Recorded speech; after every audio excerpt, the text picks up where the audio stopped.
9 de las 10 ciudades con la mayor tasa de homicidios de todo el mundo se encuentran en México.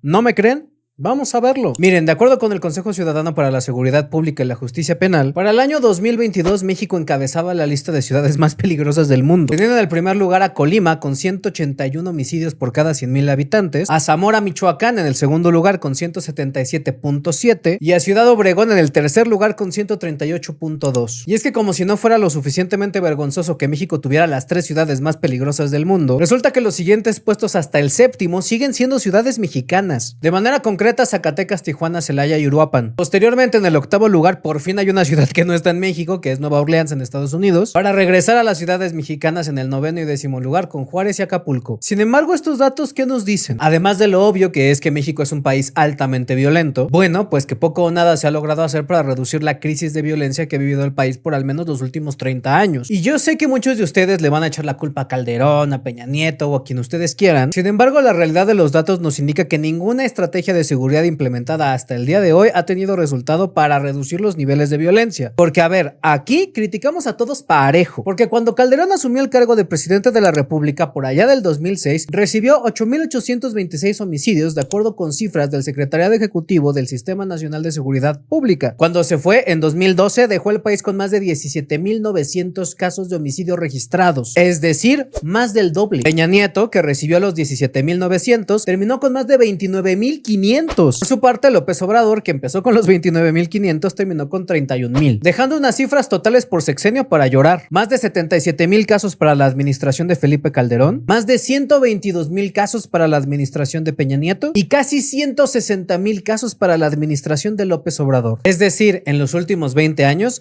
hemos perdido aproximadamente más de 300,000 mexicanos por culpa de la violencia, por culpa de las malas estrategias de seguridad, por culpa de políticos que evaden su responsabilidad de este desastre. Y también por culpa de una sociedad mexicana que nada más no despierta. Porque claro, existe gente enojada e indignada con lo que está pasando, pero ni de asomo es la suficiente y necesaria para poder impulsar un cambio que va más allá de votar políticos con banderas diferentes. Un cambio que va por realmente atender cuáles son las verdaderas causas de la violencia en este país. Y es que miren, el problema de la violencia tiene 4 fuentes principales en México: crimen organizado, desigualdad, debilidad institucional y corrupción. De parte del crimen organizado, de acuerdo con una investigación que realizó el Wilson Center, la estrategia de seguridad que corresponde en la fragmentación de los grupos criminales no ha funcionado. Y es que las acciones que principalmente se concentraban en la captura de grandes capos, en lugar de debilitar a las organizaciones criminales, lo que hace es fragmentarlas, generando así grupos más pequeños, pero cada uno liderado por un capo distinto. Y en ese sentido, lo que antes era una gran organización liderada por una sola persona, se convierten en 10 organizaciones lideradas por 10 personas, todas las cuales están peleando por el mismo territorio. Y es que si ustedes quieren una muestra de cómo funciona esta estrategia, solamente basta con ver lo que ha pasado con Sinaloa últimamente. Y es que no es de a gratis que después de las detenciones de los líderes del cártel de Sinaloa, los hijos de Joaquín Guzmán Loera, la violencia en la entidad se haya disparado. Porque a final de cuentas, ante la detención de un capo se deja un vacío de poder que tiene que llenarse con alguien. Y el problema es que generalmente para decidir quién lo llena se recurre a la violencia. Lo peor de todo, que la estructura del crimen organizado ya está tan enraizada en la economía mexicana que si el día de mañana se detuviera todas las organizaciones criminales, entonces la economía de México podría estar en un genuino problema y borde del colapso. Y es que son tantos los negocios que están o cooptados por el narcotráfico o utilizados por el narcotráfico para hacer lavado de dinero, que detener todas estas operaciones implicaría afectar un porcentaje considerable de la economía nacional. Porque básicamente cualquier negocio que ustedes voltean a ver tiene algún vínculo con el crimen organizado de una o de otra manera. Desde los que son usados como fachada hasta los que les cobran piso y cuotas mensuales, de una o de otra manera el crimen organizado tiene tentáculos en toda la economía del país. Y eso sin considerar los tentáculos que tienen el poder político y en el poder judicial. Alcaldes, diputados, senadores, gobernadores y quizás hasta presidentes están involucrados en investigaciones en Estados Unidos que tiene que ver precisamente con colusión con las bandas del crimen organizado. Más aún, con la nueva reforma al poder judicial, varios nombres han saltado a la polémica precisamente por ser señalados de tener vínculos con el crimen organizado, lo cual queda claro que el tema del crimen organizado en el país es algo que muy probablemente ya ni siquiera se pueda resolver desde dentro, porque toca tantas aristas, tantos escritorios y tantos nombres que si empezamos rascando el hilo no sabemos hasta dónde vamos vamos a llegar y no sabemos quiénes van a caer. Y yo sé que sobre este punto muchos de ustedes van a decir que todo es culpa de Felipe Calderón. Sin embargo, sin la complicidad y omisión que hubo en los sexenios de Peña Nieto y AMLO, la realidad es que hoy el problema no sería tan grande como es. Porque ciertamente una telaraña de podredumbre así de grande no se construye en 6 años. Se requiere de múltiples administraciones, mucho tiempo y sobre todo muchos socios. Lo cual nos lleva al segundo punto, la corrupción. En México es conocimiento popular que el que no paga no avanza. Esto refiriéndonos a las instituciones de procuración de justicia del país. Y es particularmente triste que la gente asuma que para que sus carpetas de investigación puedan avanzar tienen que soltarse con un moche y que caso contrario tienen que esperar hasta décadas incluso para la resolución de sus casos. El resultado de esto es sencillo, que ahora los mexicanos ya no denuncian. Y no lo hacen porque al evaluar la cantidad de tiempo, dinero y esfuerzo que conlleva un proceso jurídico en México, con las poquísimas posibilidades de que las autoridades de hecho hagan algo, el cálculo y la conclusión a la que llegan simplemente es que no vale la pena. Y ojo, esta percepción de falta de acción por parte de las autoridades no es ya gratis. Los ministerios públicos y las fiscalías se han ganado a pulso la fama de ser instituciones que no son eficientes, que no investigan, que de manera última no hacen su trabajo. Y aquí voy a jugar un poquito al abogado del diablo, porque siempre que se ponen sobre de la mesa los cuestionamientos de la falta de operatividad de las fiscalías, salen los fiscales a decir que se encuentran rebasados, no tienen suficiente personal, que les hacen falta recursos y que las autoridades administrativas no les están poniendo suficiente atención. Y la verdad es que tienen razón, porque muchos nos podemos quejar acerca de la policía en México, pero cuando volteamos a ver las condiciones en las que los tienen trabajando, la realidad es que hace mucho sentido el por qué son así. En primer lugar, a los policías les cobran todo: uniformes, botas, equipo, arma, protección. En segundo lugar, el salario medio de un policía ni de chiste vale la pena el riesgo que ellos corren cuando salen a patrullar a las calles de este país. En tercero, sus horarios son uno de los peores que se puede tener en una jornada laboral mexicana. Jornadas de hasta 48 horas seguidas, completa arbitrariedad en los días de descanso y obligaciones de ir a capacitación en sus días libres provocan lo que vemos en nuestras calles todos los días. Elementos de la policía que están cansados, fatigados y exhaustos. Pero por si no fuera poco las condiciones en las cuales tenemos a nuestra policía, la realidad es que México está muy por debajo del número recomendado de policías por cada 100,000 habitantes que debería tener, lo cual significa que no solamente tenemos policías mal pagados, mal comidos, mal descansados y mal capacitados, sino que encima de todo esos policías son insuficientes para la cantidad de personas que somos todos. Lo cual nos lleva al siguiente punto, que tiene que ver con la debilidad institucional en México. Es que la policía, las fiscalías, los ministerios públicos y en general todo el sistema de procuración de justicia cuentan con uno de los menores niveles de legitimidad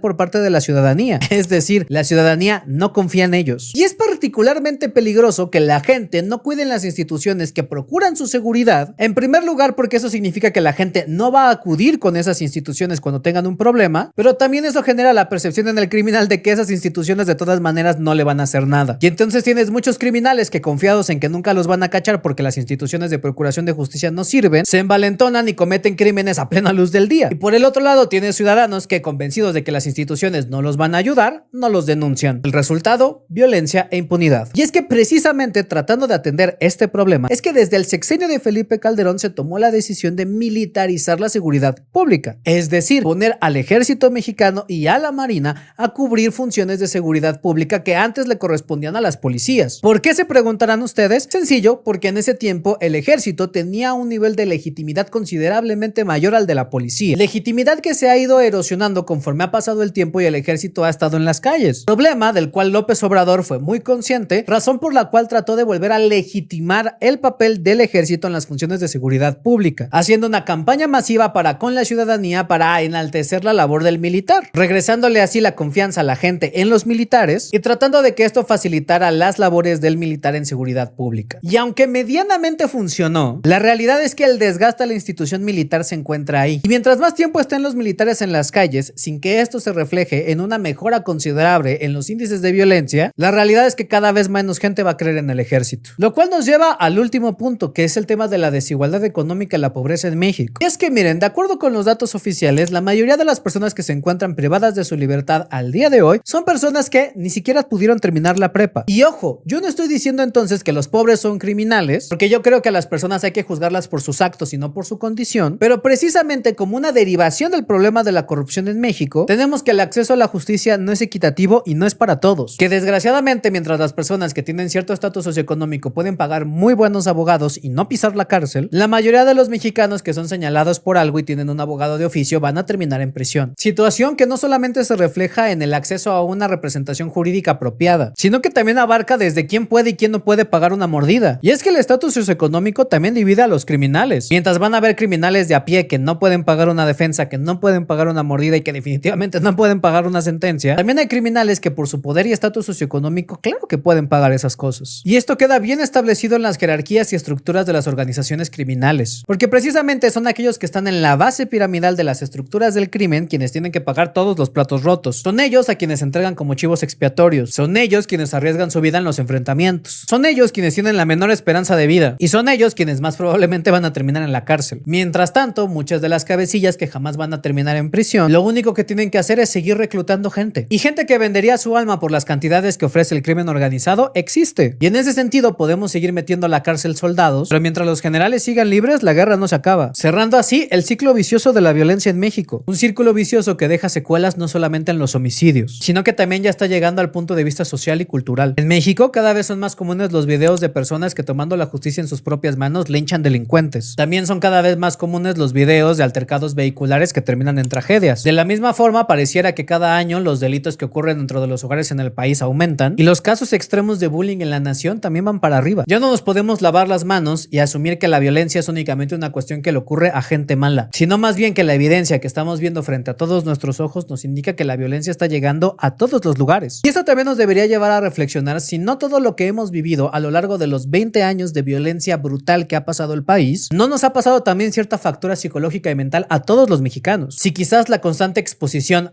a cuerpos, violencia, armas y muerte no nos ha empezado a desensibilizar frente a la violencia que ejercemos con los demás. Si esta crisis de legitimidad que están pasando a nuestras instituciones no está llevando también a que personas que no se dedican a cuestiones criminales también crean que pueden salirse con la suya y que poco a poco estemos involucionando hacia el estado de la naturaleza del cual hablaba Hobbes, donde los más fuertes se aprovechan de los más débiles precisamente porque no hay instituciones fuertes que mantengan la cohesión social. Porque miren, si bien es cierto que generalmente se ha medido la violencia en México a partir del índice de homicidios, la realidad es que si empezamos a contabilizar todos los delitos que tienen alguna afectación sobre de la vida o la integridad física de otra persona, nos estamos moviendo en promedios de 100,000 víctimas al año, lo cual nos da un total para los últimos 20 años de al menos 2 millones de mexicanos afectados en algún momento por algún tipo de incidente de violencia. Y con esto se desata la pregunta, ¿entonces qué hacemos? En primer lugar, no podemos quitarle la responsabilidad al crimen organizado de la crisis de violencia que estamos viviendo, pero tampoco podemos asumir que toda la violencia que vivimos en el país es culpa de las organizaciones